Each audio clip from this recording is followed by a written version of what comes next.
This video will cover 3 more false beliefs a narcissistic mother teaches you that benefit her and damage you. Unfortunately, we don't always realize we have these beliefs or where they came from. Please remember, if you have one or all of these beliefs, that doesn't make you a bad or a stupid person. We don't have any choice in what we're made to believe when we're very young. The most important thing is to learn what beliefs are holding us back from healing the effects of narcissistic abuse and/or Cptsd. The first belief in today's video is, the real you is not very good. You need to try to be perfect and hide all your flaws. A narcissistic mother will criticize many things and often contradict herself, so that it can be hard to know whether you have any good points according to her. And because she is usually the closest person to us for our first 20 or so years of life, it's easy to believe she knows you and is only trying to help. It's also easy to conclude that she would be the only person close enough to you to see when you do things that are socially unacceptable or irritating. And so we believe she is the only one speaking up and telling us about our flaws because she loves us and wants to help. So all this unsolicited help and criticism makes the child of a narcissistic mother scared to do or say anything without first getting everything right. But even when you thought you got everything right, a narcissist will still find something wrong. It makes a person strive for impossible standards of perfection. The constant criticism after social events can also lead to social anxiety. Another possibility is that an adult child will be fearful of venturing out on their own, because if your own mother can't stand the things you do, who else would want to live with you? One of the most damaging effects of this particular belief is that since we have become used to having our own mother criticize us, when other toxic people start criticizing us, we don't see the red flags. We accept more criticism and abuse, thinking it's correct. If you have realized your mother is narcissistic, you finally know it's not you. She has been telling you the problem is you since the beginning, and now you're finally convinced the problem has always been her. And maybe you felt that was enough for a while. This belief that you're not a very good person and need to try hard to make everyone think you are perfect doesn't just go away when you realize your mother taught you wrong. To break this thought pattern, it's a great start to look for evidence in your own life that you are, in fact, a good person. And check with friends you trust. Then start to break down some of the nagging criticisms in your own mind, one by one. It takes effort, but it's important to change those thought patterns. The next belief is, love is a transaction. You are expected to do things to prove you love your narcissistic mother. She might also say she loves you and expectantly wait for you to respond the same. The argument could be made that a narcissistic mother does not love unconditionally.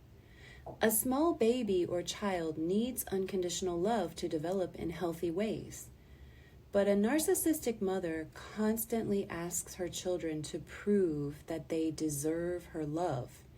She might ask her children to do tasks, favors, give money, buy her things, take her places, and a multitude of other things. But when you need something, is she reliable? The returns from a narcissistic mother can be very uneven. She might even say she would do anything for you and offer to help. But does she follow through 100% of the time? Even 50% of the time? We can be trained by this behavior to give more than our share in relationships. We might come up with many excuses as to why the other person keeps letting us down. We might even be aware that we are carrying an unfair amount of the responsibility in a relationship. But because our mother was never quite satisfied with what we did for her, it's easy to believe that what we do in other relationships is not enough. One of the things I've noticed is that narcissistic mothers exaggerate what they do and bring up what they've done in the past. Have you heard something similar to this? I do so much for you, and I don't ask for very much. I don't understand why you don't just do what I ask. She might even add something about how people who love each other help each other.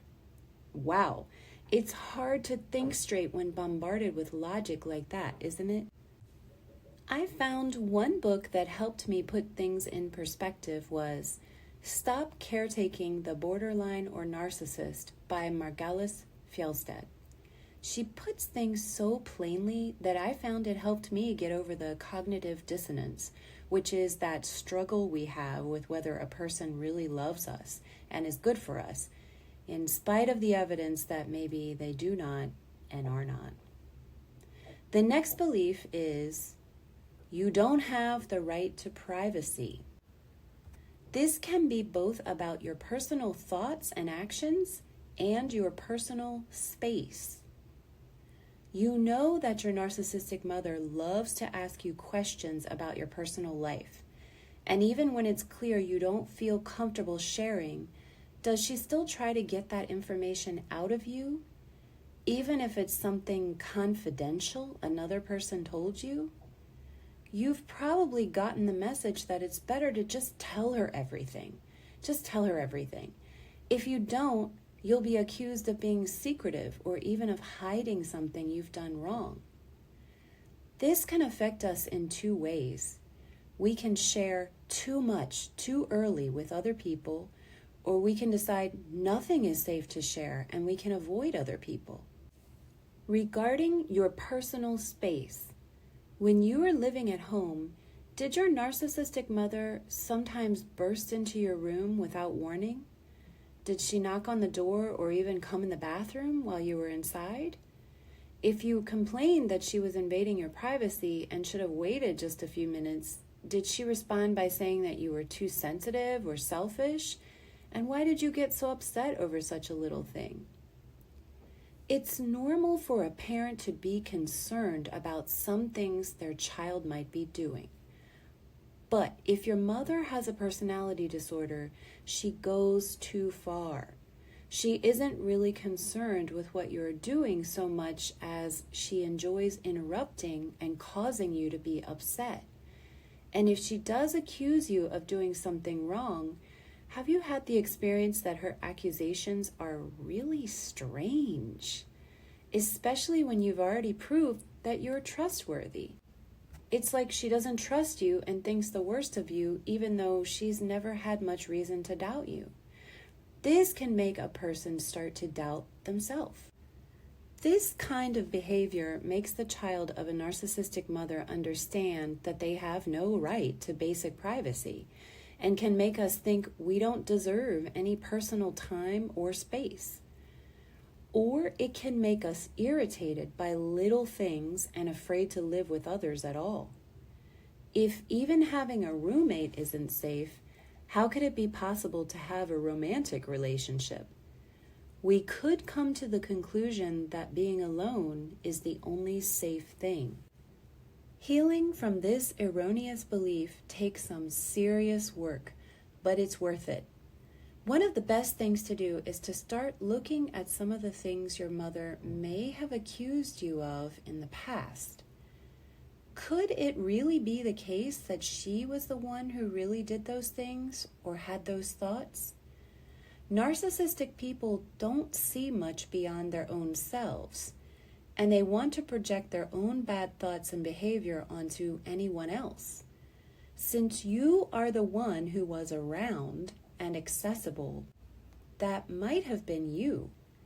When you start to see the accusations as guilt shifting from your mother to you, things start to get clearer. And when you feel you don't have anything bad to hide, your grasp of what is private and what is okay to share with others gets clearer. I will be covering 3 more common beliefs we may have as a result of being raised by a narcissistic mother in the next video. If you found something that resonates with you in this video, please hit like and subscribe. If you are finding that videos or books alone aren't quite enough, and I know I got to that point myself, please feel free to contact me through the website in the description of this video. Sometimes what we really need is someone who has experienced the same thing to give us some guidance and help through the next few steps. You can heal from narcissistic abuse, and you know what? You deserve to.